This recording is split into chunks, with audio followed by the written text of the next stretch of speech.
Along the near boards, here comes Lemieux, and he has Jagr wide open. Puts it right out of play. A breakaway, in on goal, shorthanded, makes the move. You coming out, trying to turn it in front of Jagr, shoots and scores! The Penguins seem to have two Michael Jordans.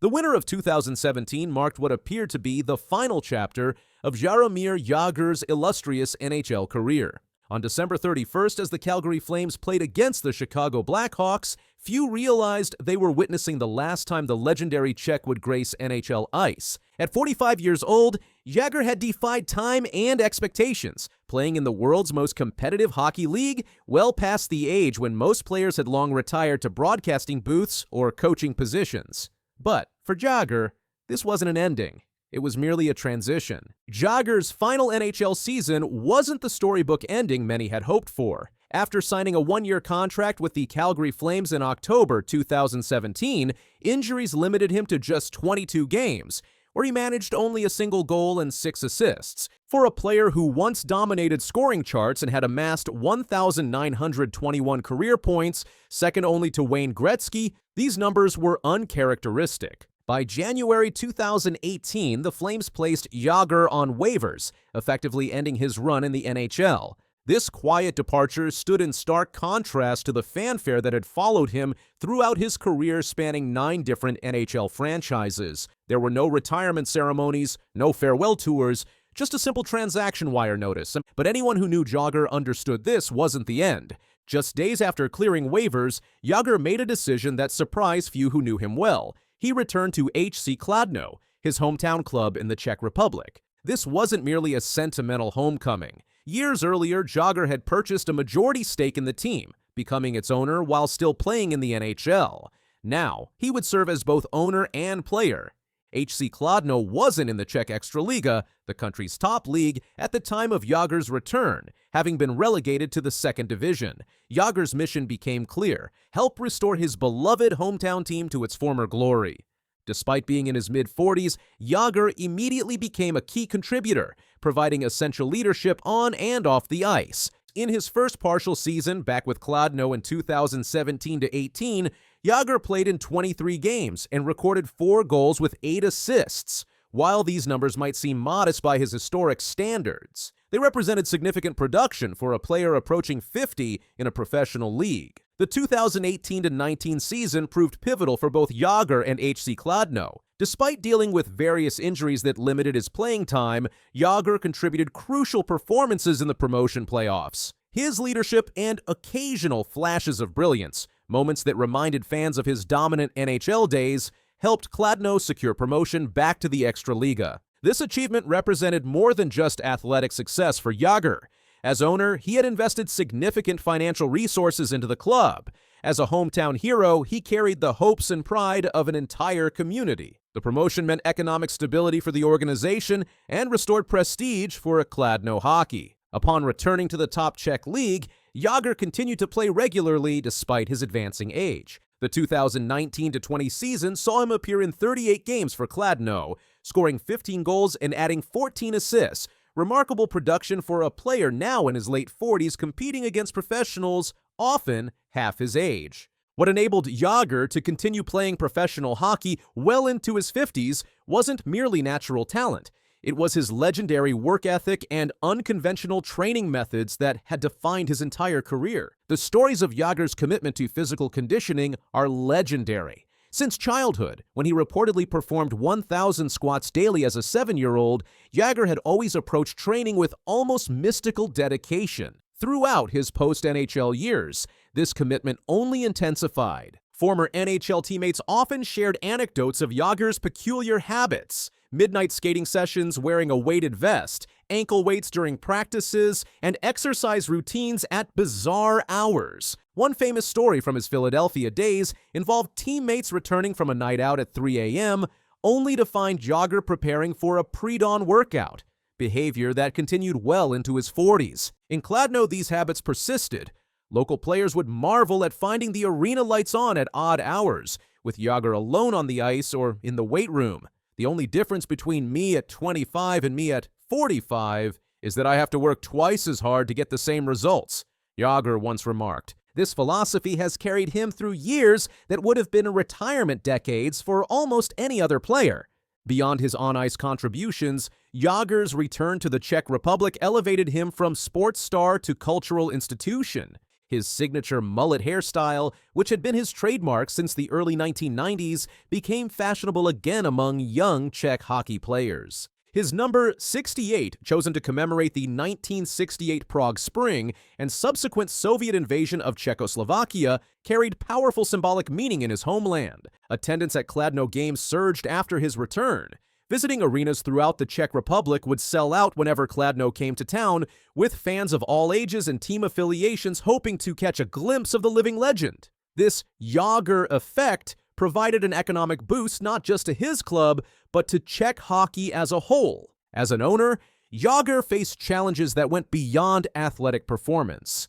The COVID-19 pandemic that began in 2020 created financial strain for sports organizations worldwide, and Kladno was no exception. Jagr personally covered player salaries during difficult periods, demonstrating his commitment to the club's survival beyond his playing days. Perhaps the most remarkable aspect of Jágr's post-NHL career has been his ability to remain competitive at an age when most athletes have long since retired. At 50, Jágr was still producing points in a professional league. By comparison, Gordie Howe, often cited as hockey's most age-defying player before Jágr, retired from the NHL at 52. But his final seasons were more ceremonial than impactful. The 2021-22 season saw Jágr, now 50 years old, still contributing to Kladno's lineup. Though his ice time had decreased and injuries became more frequent, he remained capable of moments of brilliance that reminded fans why he ranks among hockey's all-time greats. Jágr's unprecedented longevity challenged athletic aging conventions.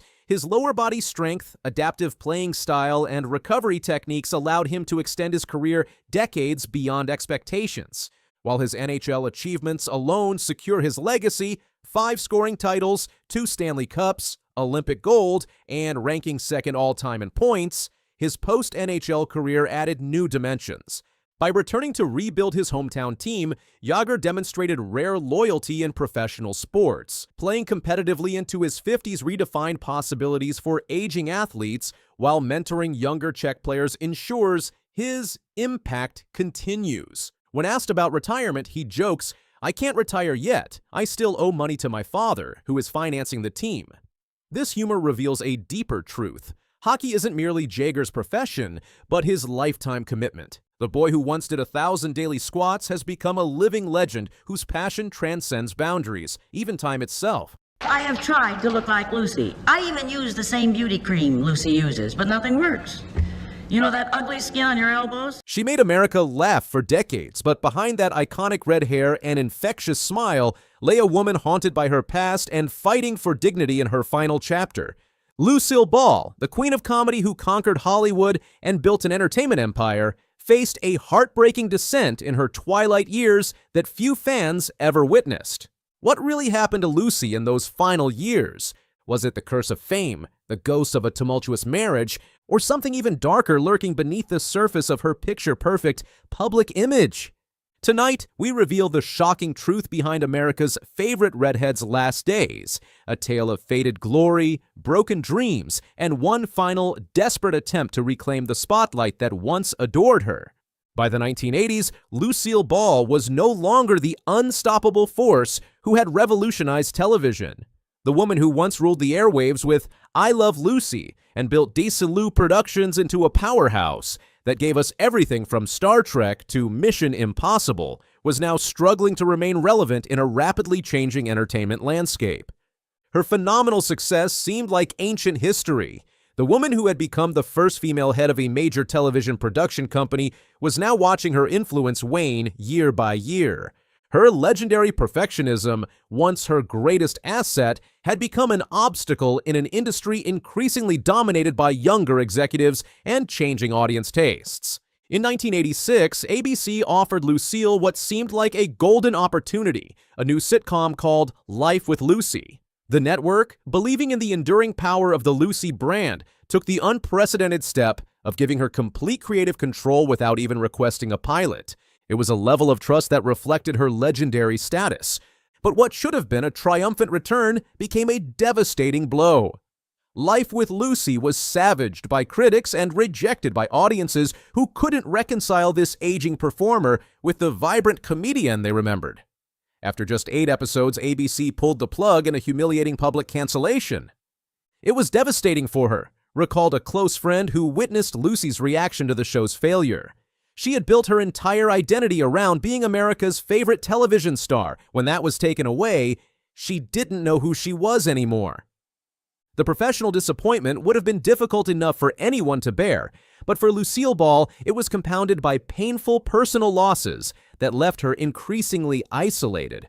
Her marriage to Gary Morton, while more stable than her famously turbulent relationship with Desi Arnaz, had settled into a comfortable but somewhat passionless arrangement.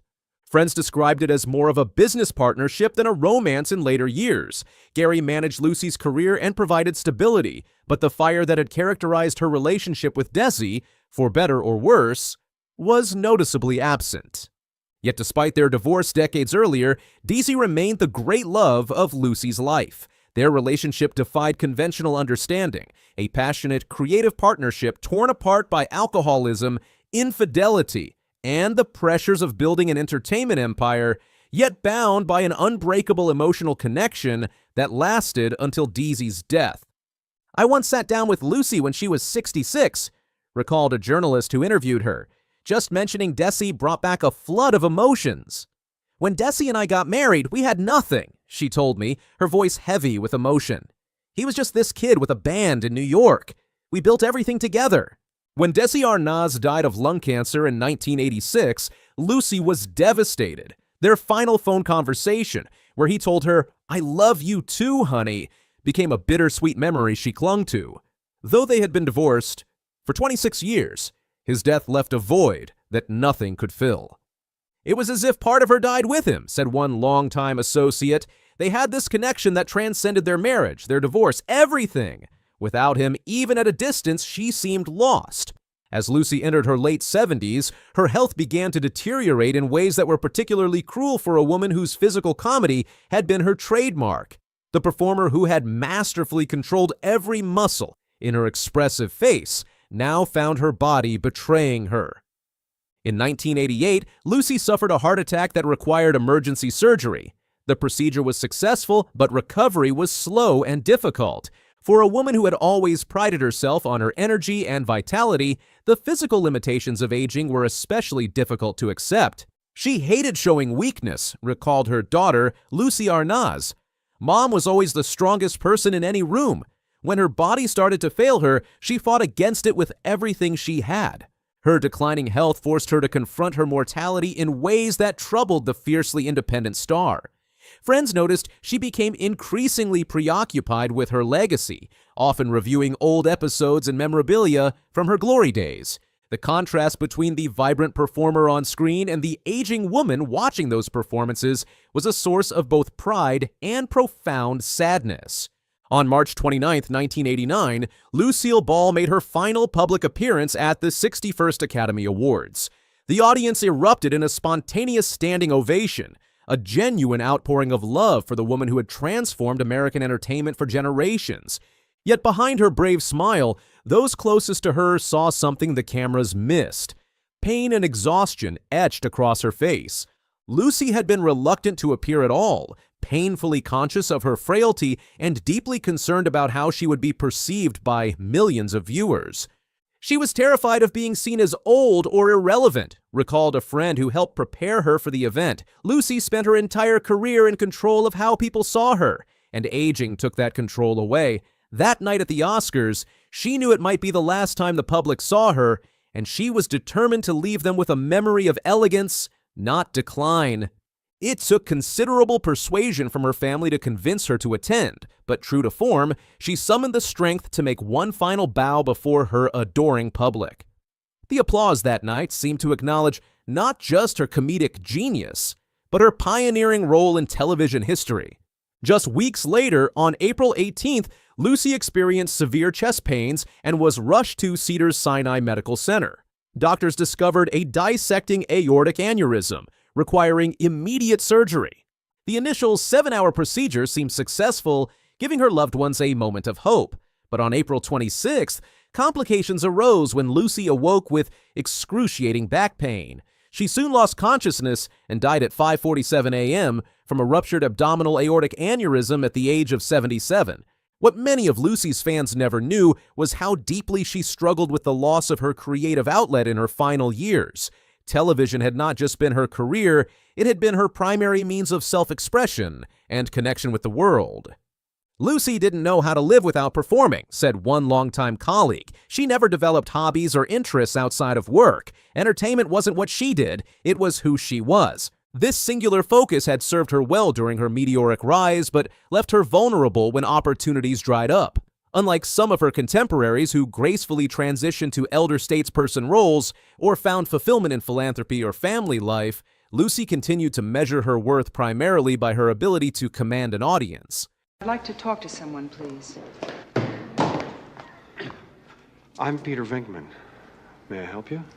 Could you excuse me for a second? I'm right in the middle of something, Ray. Bill Murray shocked the entertainment world by revealing a surprising connection to Bruce Willis. Willis once worked as a page at NBC, refilling M&Ms and pretzels in Saturday Night Live dressing rooms, including Murray's. Murray shared this Hollywood gem during his March 31st appearance on Watch What Happens Live with Andy Cohen. Really always understood Bruce Willis was a page at NBC. Wow. When I was on Saturday Night Live. No way. Yeah, he was a page. Wow. And his job was to come and to refill, this sounds like insane, but his job was to come and go to the dressing rooms and refill the M&Ms and pretzels kind of thing in the actors' rooms. This surprising link between two Hollywood stars dates back to the late 1970s, when Murray was on SNL, 1977 to 1980, and Willis was a young man trying to break into the industry. What makes this throwback story particularly touching is the personal element Murray added about their later reconnection. And I remember when I met him after he was already a successful guy, he said, "You and Gilda were nice to me." And I thought, okay. His voice filled with emotion. This simple act of kindness toward a young, unknown Willis clearly made a lasting impression on the future action star, creating a bond that would eventually lead to their professional collaboration decades later. The revelation offers a fascinating look at Willis's humble beginnings before he became a Hollywood star with roles in Moonlighting and Die Hard. It's a powerful reminder of how interconnected the entertainment world can be, and how small acts of kindness can resonate throughout careers spanning decades. Thanks for the advice. Can you identify yourself? Not now. Who are you then? Line in the ointment, Hans. Pain in the ass. Murray and Willis would eventually come full circle, co-starring in director Wes Anderson's critically acclaimed Moonrise Kingdom in 2012, a film Murray cited as one of his favorite collaborations with Anderson. Moonrise Kingdom was a really beautiful, lovely movie, and I got to work with and have a wonderful time with Bruce, Murray shared during the interview. The two actors later reunited for 2015's Rock the Casbah, further cementing their professional relationship. On the set of Moonrise Kingdom, a new film directed by Wes Anderson. I play a man in the film. I've made a few movies with this fellow, Wes Anderson.